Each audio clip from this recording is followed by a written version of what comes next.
Buonasera e ben ritrovati con l'informazione flash di newsicilia.it. In apertura l'impianto di trattamento dei rifiuti Ecorec di Campofelice di Roccella nel Palermitano, che può tirare un sospiro di sollievo. I vigili del fuoco hanno infatti concluso l'operazione di spegnimento dell'insistente rogo che ha colpito 4 giorni fa le cataste di plastica. Entro lunedì invece dovrebbero arrivare i primi dati sui livelli di diossina.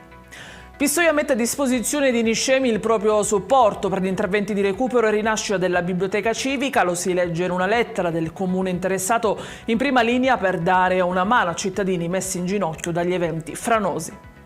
Periodo critico anche nel comune dell'Agrigentino di Canicattì, dove l'emergenza sul fronte dell'approvvigionamento idrico si fa sentire più che mai. A dichiarare lo stato di preallarme tramite un'apposita ordinanza è stato lo stesso sindaco Vincenzo Corbo, che ha disposto l'attivazione del centro operativo comunale per far fronte alla situazione. A Licata un uomo di 70 anni è scivolato su una barca ai cantieri navali battendo la testa, pare fosse sulla imbarcazione per verificare alcuni lavori quando è scivolato. Necessario il trasporto all'ospedale Sant'Elia di Caltani 7 Nelli Soccorso, ha riportato un trauma cranico.